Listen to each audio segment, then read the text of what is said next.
No, my name's Darren Deogee. I run my own self-development events, and I have done for the last 5 or 6 years. I do them on a range of very unusual subjects because they're all about aspects of being a human that are so fundamental to our everyday getting about in the world that we don't pay attention to them and how much power is locked in them. I do events on sound and language, on gender, on perception, and on human evolution and social development in general. So they've been going quite well, but that was what got me into this whole Freeman thing in the first place, was a few years ago because of the language side. So I have a very, very unusual approach to language and its effect on us, and how words work and all the rest of it, but I'll talk about that in a moment. But that was what got me interested in all the Freeman stuff, because essentially it's all about language. It's all about the words that are used, because words are very interesting because they can either guide us, enlighten us, uplift us, show us new concepts, but they can also be used to control and mislead and contain us. And obviously the law is one of the areas where that's most powerfully realised. So that tickled my interest, so it became a bit of a sideline thing for me, but then I got involved in my own breakthroughs in the area, and so I ended up starting to add that to my repertoire of talks that I did. So when I was looking at the whole Freeman approach, I realised that it was hadn't been thought through. The problem is that it's been it's all about spouting a position. People are saying, you know, they've had this realisation of empowerment, they've realised they've been a bit oppressed or misled, and all of a sudden they're a bit upset about it, you know, and they want to spout their position. Wait a minute, I'm a free sovereign being, you know, you can't tell me what to do, which is absolutely true, but all that is spouting a position. What I've seen happen in too many court cases in the past is that they're not listening. You know, they're not paying attention to what people are saying. So as I observed this, what was missing was what I call effective interface, because we're standing there spouting a position, but so is the state. So the state's saying there, well, you know, this is our position. So, you know, and you kind of know that really. And there's not a healthy dialogue taking place there. So a lot of the so-called successes that I saw in the Freeman movement here in the UK weren't actually successes, they were delaying. It bought more time, but people still hadn't found, you know, proper, effective, reusable remedies. And the work me and some of my colleagues had been involved in, we found that the one thing that seemed to work better than anything was our individuality. You know, was bringing that into the space. But it still wasn't helping us in terms of being empowered and being listened to. And it was when I started to, you know, because of the whole language side of it, I was looking at the words, and I was hearing all these people talk about, yeah, the legal fiction, the name's not mine, and, you know, it's a corporation, it's a business, all the rest of it. And I watched this happen in court, and I was watching the reactions, and you just watched everybody's head spin. It was inventing a new language, or a new terminology for things that the other side didn't really know. And it wasn't, you know, that was why it just created a bit of a problem. You know, there wasn't actually, it was just two positions being spouted. And then I had a look at the whole title thing, because I like playing with words. I was like, well, Mr., what's this Mr. thing anyway? You know, what's this Mrs., what's this Miss? And then I decided to look it up in the legal dictionary, and Mr. isn't in it. And now there's Mrs. and now there's Miss. And, but what is in there is the word mystery. M-I-S-T-E-R-Y. Archaically spelled mystery as in M-Y-S-T-E-R-Y, as in it's a mystery. And mystery is defined in Black's 8th edition with just 4 words. A business, comma, a trade. So a mystery is a business or a trade. So a mister is a thing which is engaged in mystery. So that is where the corporatization of the person came from. It's through title.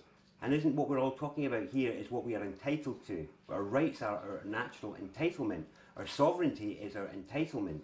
Now, this is effectively how the state have managed to turn the tables on the people and make them inferior to them.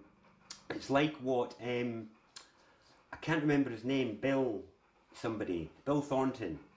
I do him a disservice by not remembering his name properly, but Bill Thornton's work on the person and the citizen in America is very interesting because it's very similar to what we have over here. And so in America, the people are above the government, but the citizen is below the government. And that's what we have here. So the government attribute the rights and privileges of the citizen, but not of the people. But by making us all into citizens, we're not standing as people anymore. And this is all about private and public. So what's being taken away is our private power, and we're being drawn into having a public-only face. Now, through the use of title, they've turned it on us, basically. And this is where the problem lies. When the Queen took her throne, some people in Scotland, a couple of doctors tried to take her to court and sue her because she wasn't the second Elizabeth in Scotland, and she'd put ER2 on all the post boxes. And they lost their case because it was said that they did not have title to sue the Crown, which is just an interesting correlation there. Now, when I continued to look at the words, because that's what I like to do, I was like, okay, Mr. So what's Mrs.? What's this Mrs. thing? Wait a minute, that's not even a word. Moors. You know, I remember Moors, the distribution company, as a kid, but I was like, Moors isn't really a word, and then I realised it's missing an apostrophe. It's actually Misters, or belonging to the business. So then, what's Miss? So this is so really, if you think about it from that point of view, when women were fighting for equal rights, they may have won certain rights like the right to vote, but title never caught up. They were still the property of the business. Now, this left us with this Miss thing. I was like, Miss, what's Miss? And it was obvious.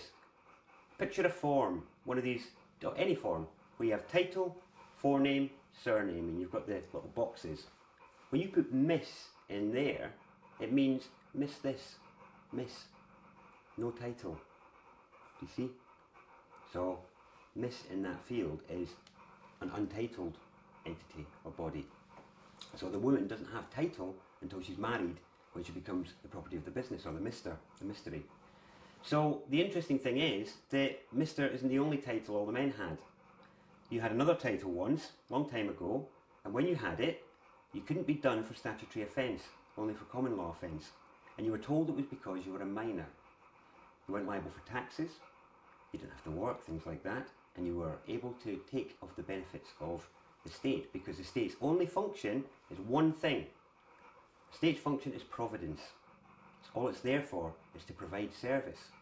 That's the point of deferral of responsibility, is so they take on a service provision for you so you can get on with your life. That's why it was, that's the whole point of it. But anyway, where was I there? Okay, yeah, so that title obviously is the title Master. Now you look up Master in any legal dictionary and I guarantee you minor is not in it. So basically it's all about, for first of all, those of you who are into your Admiralty law, Master is captain of his vessel. Master is always the principal. Master is one who has control over the conduct of another's services. The list goes on. Think about all the connotations of the word master that you know of, and none of them are to do with being a little boy, are they? None of them. So, when we had that title, that was before we were corporatised, before we were turned into the Mister. So what's interesting is, the state did not give us the title Master. It's in our culture. It's something we all know. Whereas they give us the title Mr., Mrs., and all the rest of it. You don't have title on your birth certificate. It's not there. Because you're untitled at that time, and then as soon as you come into things, you are effectively a master. Now, for those of you who are interested in the whole Sesquite V Act thing and all the rest of it, if you've looked at that, and that whole theory, I'm not sure how I feel about that, but essentially on the grounds of that, any child who can go under the title Master before they're at age 7 can reclaim all the private benefits of the title, of their share of the business, the busyness that is our sort of state, because we are shareholders. Of course we are. We vote for the board. That's effectively what we do. We all have the right to vote, because that's how all sort of organisations of that scale are run. Except we've lost the right and the capacity and the empowerment to be able to sack the board or members of the board, which we would do in other situations if enough of us got together to say, well, actually we want to move to sack a member of the board for maybe breach of trust, misrepresentation, bit of fraud or misconduct in public office, something along those lines, emotional immaturity, instability, or outright myopic sociopathic behaviour. So I won't go in there, I think everybody gets the point. But anyway, the point there is, one of the reasons people are struggling in court is because of title. So what's happening is when you're going in as Bob of the family Smith, you're untitled. So it's like a piece of furniture walking in to the court. They can't handle it. So basically this is about private and public. So if you think about it, on the private side, we deal with assets. You make a chair, I make a table, you know, we trade, something like that. They're assets. But you can't drag them into courtrooms. You cannot actually measure the value of these things, really. You know, so what we do is we attribute a public value, which is cash value. On certain items which are of sufficient value, we give them a title. Your title deeds to your property. You know, things like that. If you think about, because really the whole situation really is about, it's all a trust situation, but I'll get onto that in a bit. The point is that this whole thing about residency is actually about us being res ident or res idential, and the res is trust property. You know, so you have that for houses and people. You know, because they're real assets. So really, when we're going in there as Bob of the family Smith, we're going in there as an asset, and that the court can't work with that because it's all public. So this is where it's all about the financial value and all this sort of thing. Yeah, this is why people have had their sort of benefits when they're in there. The real thing, people who've had real successes have managed to achieve it through jurisdiction and actually what Bill Thornton calls standing, being able to establish themselves as one of the people. But that is, those successes are rarer than they should be because too many people are going in there with this confusion over what's actually going on. Whereas what I've and my colleagues have been testing out is the use of the title master and reusing it in our interfaces with public entities and establishing who we are in the communications and doing it in the way that a master should behave, which is, you know, a master does not rise to the bait of the servant. As soon as you do, who's in the servant position? You know, you've lost your cool. You're no master, are you? You know, the point is that you know, again, it looks, if you look into the definitions of the concept master, then it's all about being upstanding and being ethical and looking out for your community and the people in it and things like that. So as long as we use that approach in our communication with public entities and whatnot. So in court, for example, we did an experiment, this was quite a while ago now, where somebody who I was with tried the whole Bob of the family Smith thing, and it's a corporation, it's a legal fiction, and yet all the heads spun. When I stood up as Master Deogee, they simply went, you know, is that your real name? Well, yes, it is. You know, yeah. So basically, there was a few of us in court representing somebody in a I think it was a council tax matter at the time, and somebody I was with did the whole legal fiction bit. It's a corporation. Bob of the family Smith, that wasn't his name. And you know, as normal, we saw the head spin and people scratching their head. Well, what does that mean? You know, somebody else was trying to be amicus curiae or a friend of the court. And a similar reaction, a bit like, well, what's that sort of thing? Because obviously in magistrates nobody's legally trained, they're just trained in process and procedure, and you're very unlikely to have true justice there. It tends to be just cash confiscation, but that's a different matter. And so then I stood up as Master Deogee, and the reaction was a bit like, you know, a bit of shock really. They looked at each other and it was like, well, is that your real name? And yes. Were you christened that name? Yes, you know, it's my family name. And they just duly wrote it down. So I had established my title. It was then up to me to exercise the power of the title in the proper way. That was my first time, and I was just buzzing at getting the title on there. And really, we were off to a bad start there because it was interesting to watch what happened, because in magistrates they're not really going to hear you anyway. So you know, it was virtually a lost cause from the beginning. But it was interesting to see what happened, because the council kept going on about the public notice they published in the paper at the beginning of the year, and that was why the individual was liable for council tax. And I scratched my head as we walked away from that, and it was like, how is it that all these people going on about council tax challenging haven't mentioned this before? That's the entrapment on council tax, is that there's a self-triggering notice at the beginning of the year. That's what you need to respond to if you're going to challenge it. If you haven't responded, then you're in dishonour, aren't you? You know, you should have responded in that time. So you need to look in your local rag and respond to that. Or contact your council in advance and let them know that you won't be held any liable for any what do they call it again? Council tax. No, the Commercial. Acquiescence contracts. You know, contracts by acquiescence. Deemed contracts. Deemed contracts or contracts by acquiescence and whatnot. So what? Sorry, you should write to the.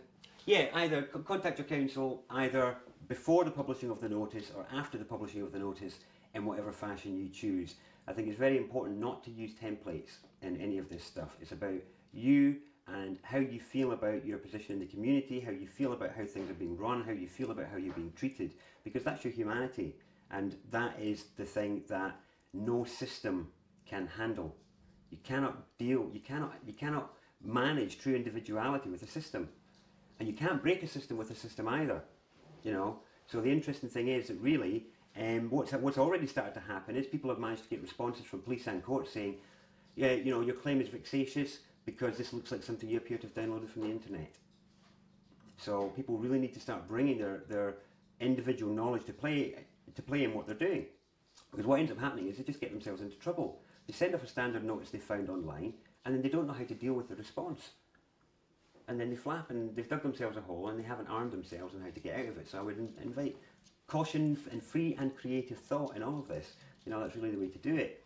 But anyway, that was the beginning of the use of the master title, and now we've started to use it in a number of different areas, because really it is about us asserting the fact that we are the principal.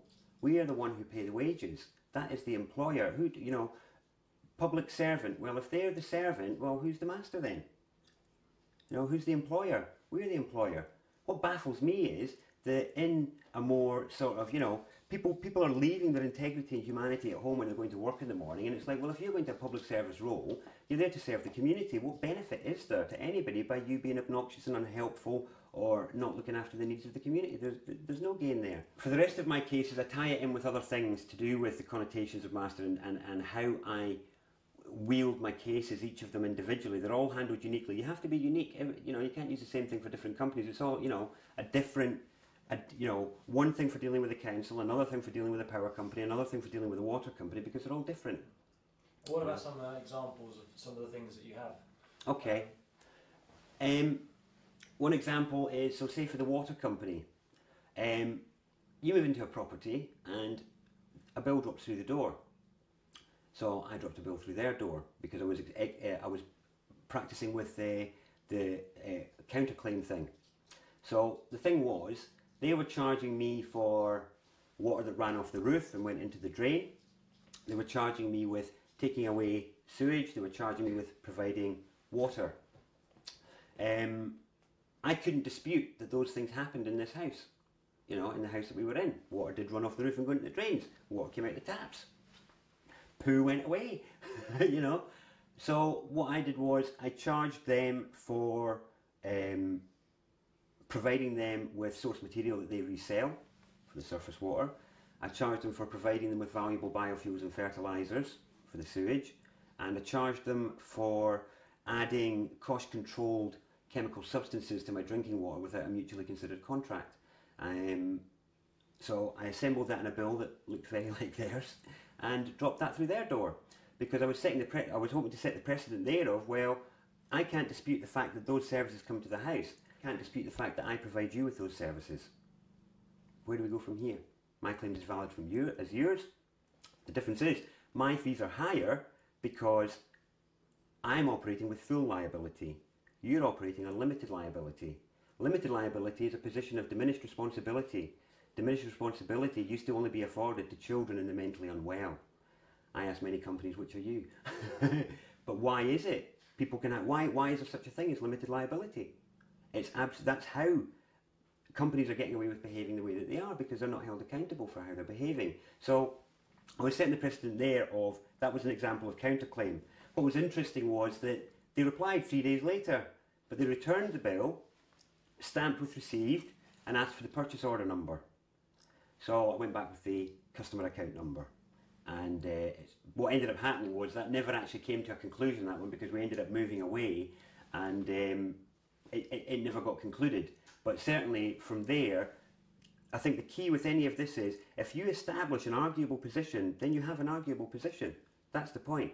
And I felt there was a strongly established arguable position. It's like, well, come on, you know. if I'm providing you with biofuels and fertilisers, if you're not using them, then that's up to you. You can't deny that I'm providing you surface water that you then resell. You know, so these things are points that they then have to defend. So it was a valid sort of position there. With the power company, that one's ongoing at the minute, but it's to do with proof of supply. So I went with a company that purported to provide me with 100% green energy, because that was what I wanted to do. I think it makes sense. But then when I understood how distribution works, I realised that with all their implications of providing me with energy, they actually don't supply me with it. They don't supply me with anything. Now let me explain that to you. You have to think about how it works. Basically, you switch on and power comes out, yeah, electric or whatever. It all travels along the pylons and whatnot and then goes to the transmitters and is distributed. You use from the grid, which if you read the Electricity Act, it's really interesting because it's still all referred to as a UK electricity stock managed by the Treasury. So really it's ours anyway, and what happens is generators put into the grid. What you're effectively doing is you are paying a company to replace what you've used. You are their investor, not their customer. You use from the grid and they top it back up again and they take a share of its profit and a share of any wholesale price of something they have not generated and things like that. But really they don't supply you with anything.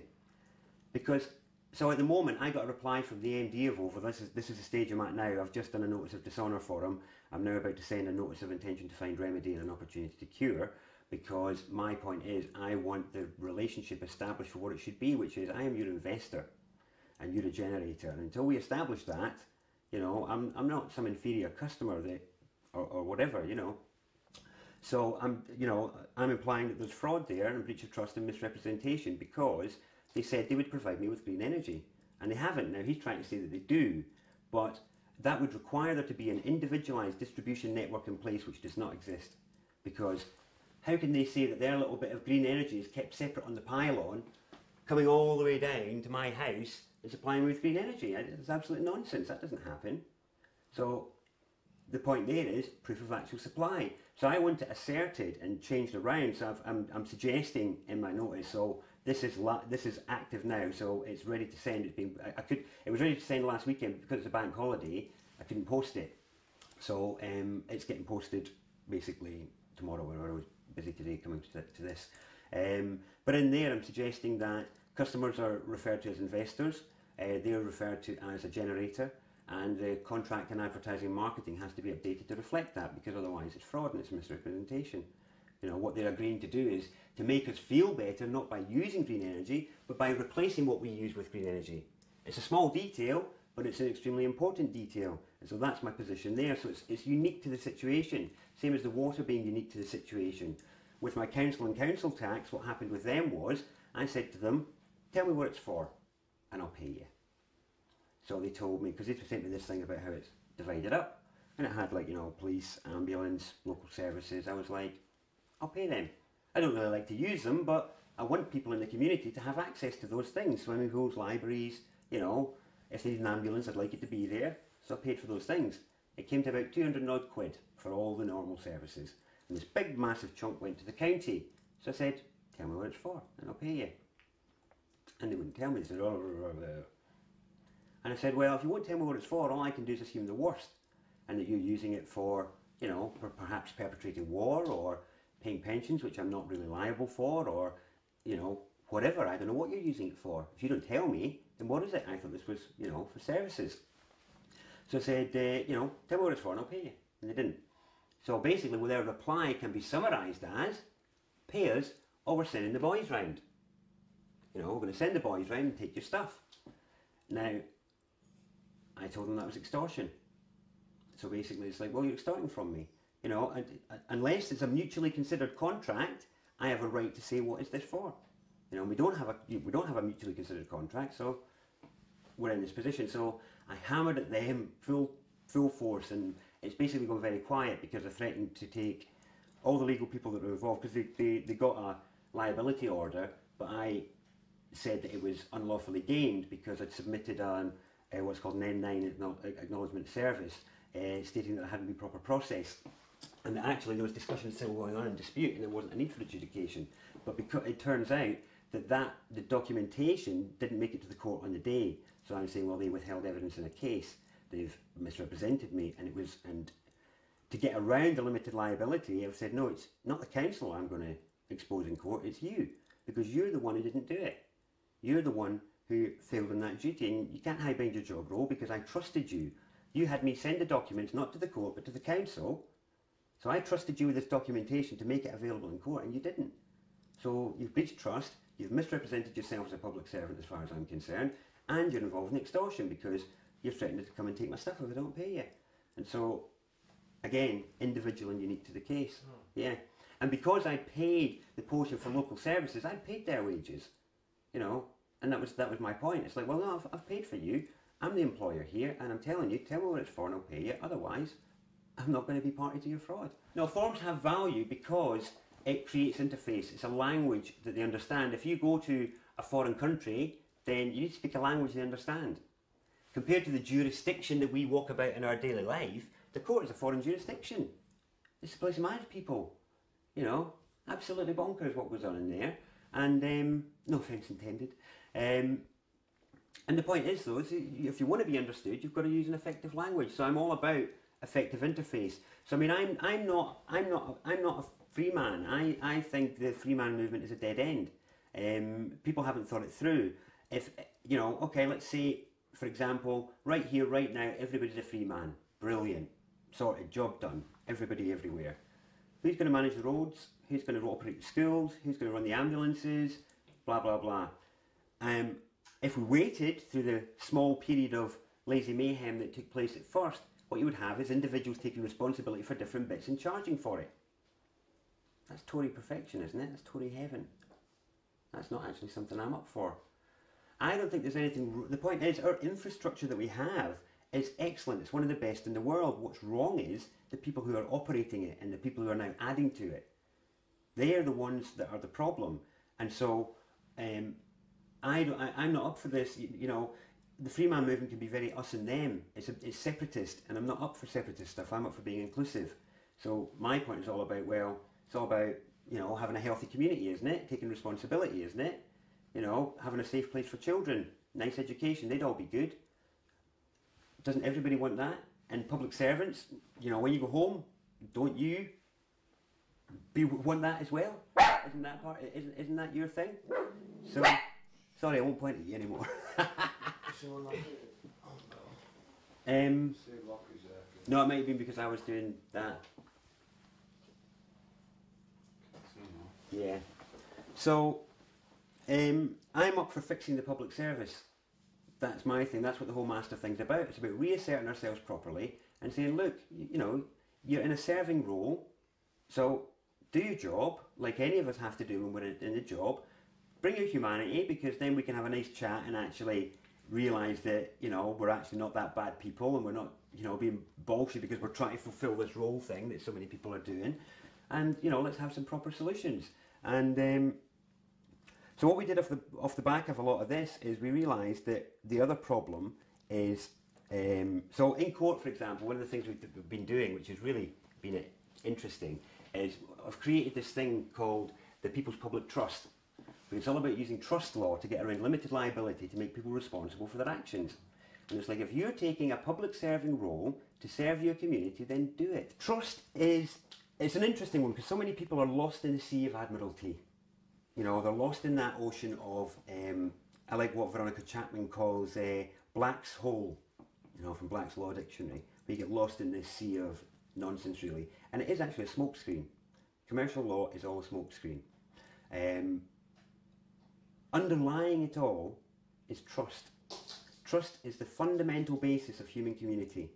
Without it, you have no structure, you have no reliability, you have no capacity to give people roles because you don't trust them. So trust is absolutely fundamental, and trust law reflects that.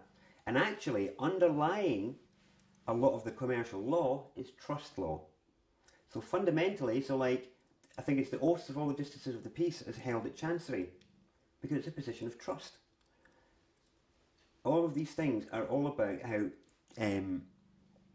so the whole purpose of the state, the first function that's there, the first level, is trust. They are trusted to represent the needs of the community.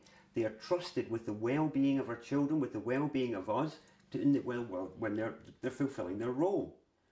And when they're not doing that, it's a breach of trust.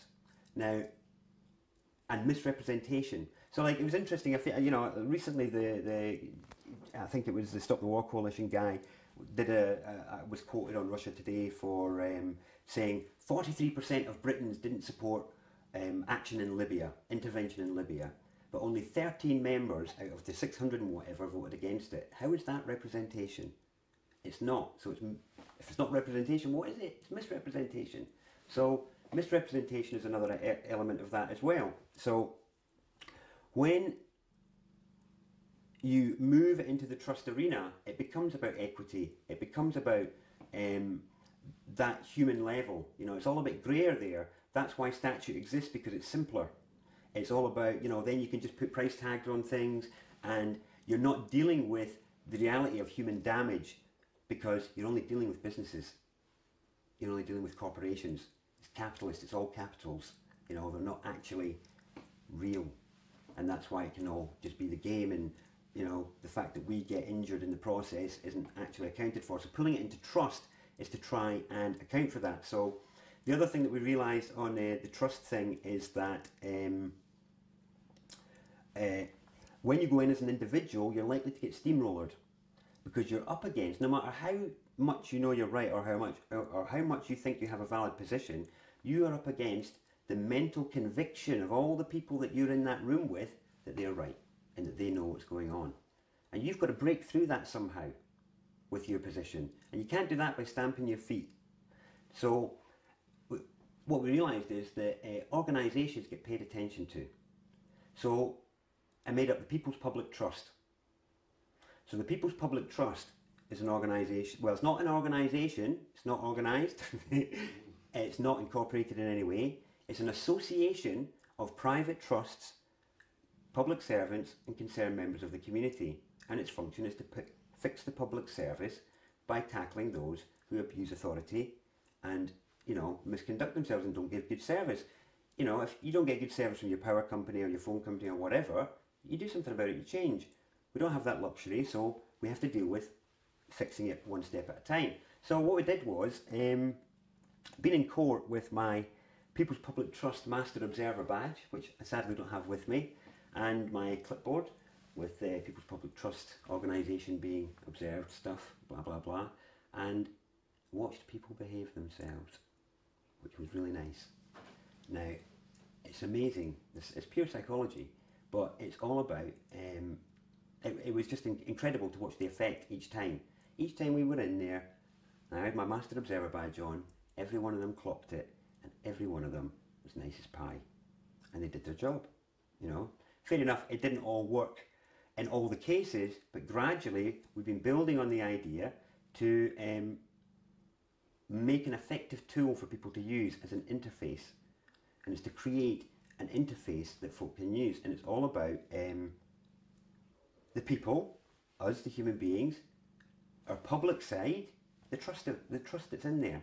So on the People's Public Trust is the public side of our private powers, and it's our trust because it is private, but also because it's all about the trust we have in our public servants to look after our well-being and all the rest of it.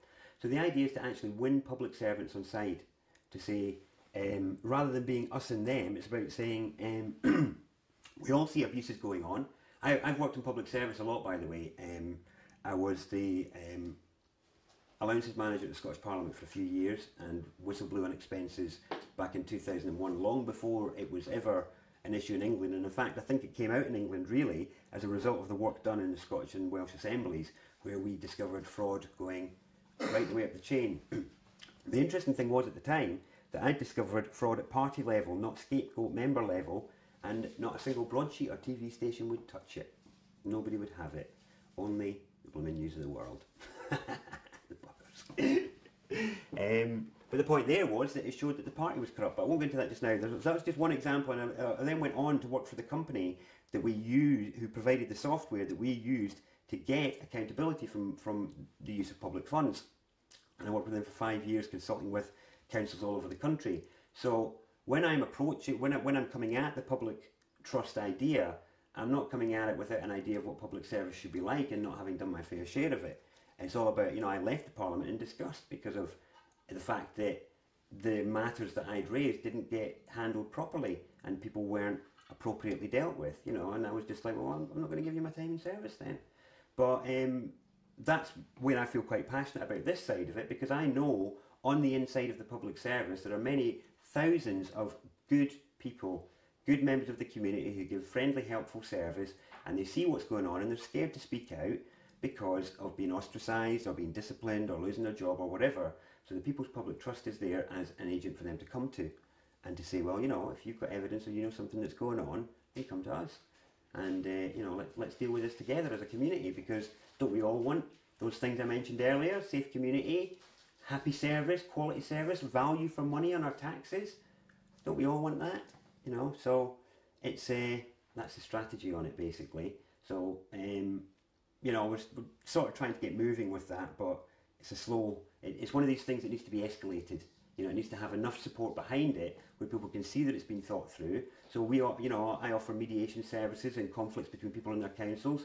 We can do recommendations for perhaps retraining or reposting if somebody's not proving to be a good server. And it's like, well, let's be adults about this and say, okay, if somebody's got a bit of an attitude problem, what do we do? Do we give them a bit of training? Do they maybe need to do a job where they're not facing the public? Let's just deal with it. It's not a problem. It's not a blame game. It's about making sure we get quality services.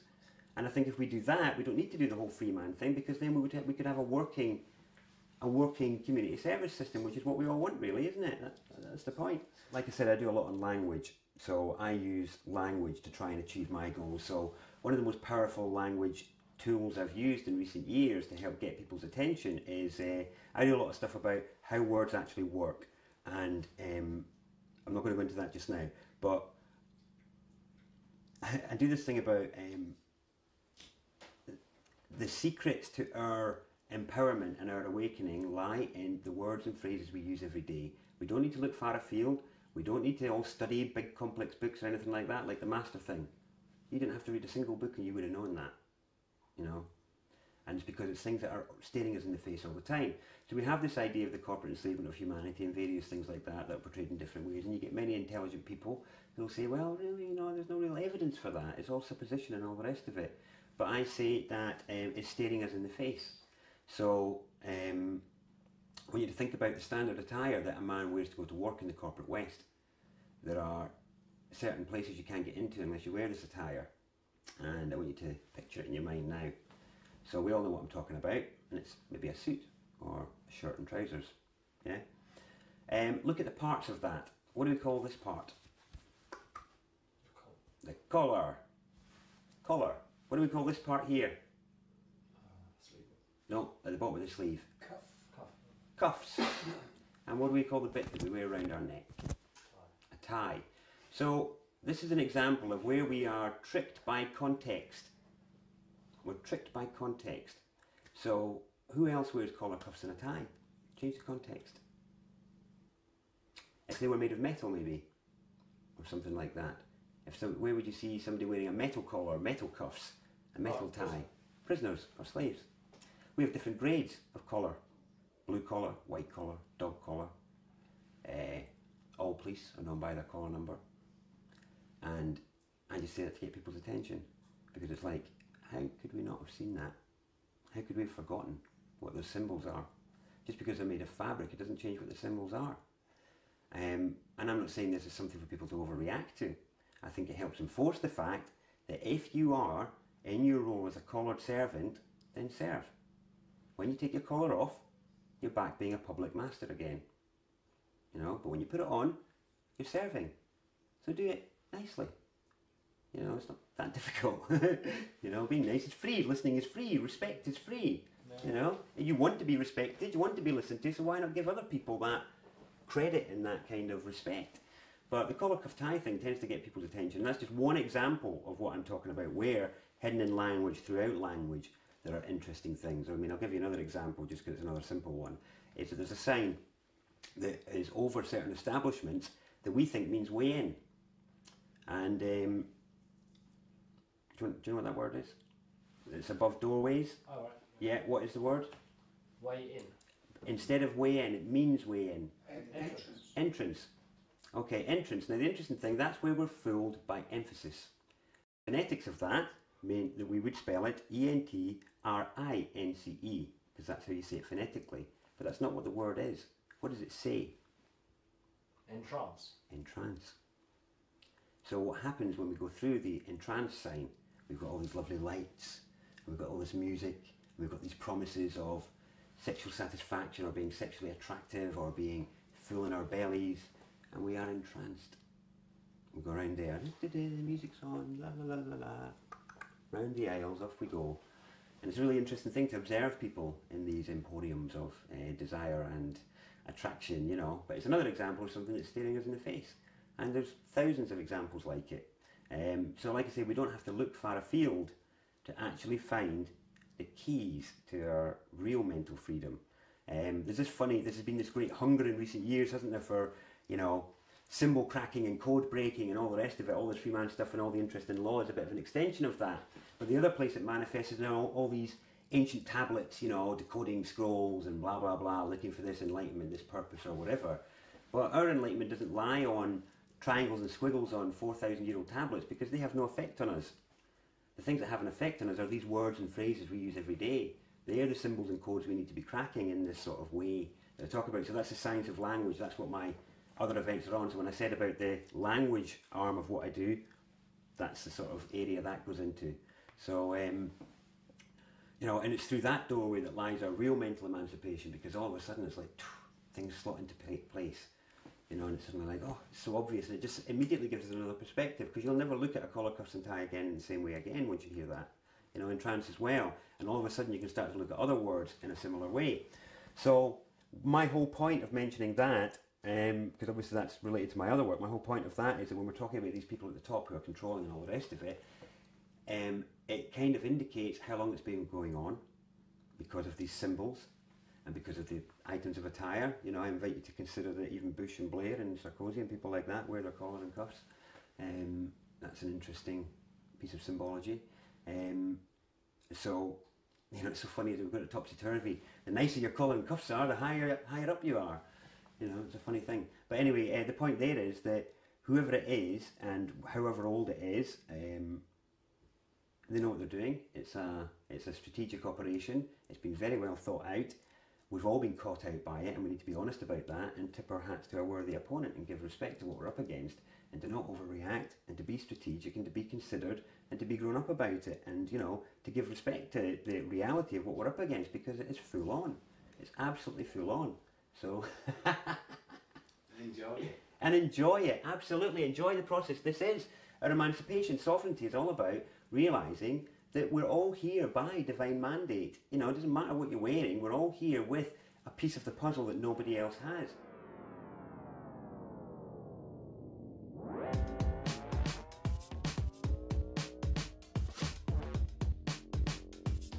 Yeah, so I think based on all these things that I've just, and let's remember the things I've highlighted are just some of the little details. There's a lot more to it, and I think that deserves respect, and it deserves us to realise that, you know, we've got to work cut out for us, and the only way we can do it is if we do work together as a community, because community spirit is the one thing that is an indestructible unit. You know, it really is, but it's only by respect and recognition and this awakening that we're all going through, and us feeling good about it and feeling a sense of empowerment, because really it doesn't matter whether you're coming up against any oppressive forces. It's about how you feel. We're here to enjoy life and for it to be enjoyed and to be celebrated and to, you know, to be explored. So as long as you're doing that, then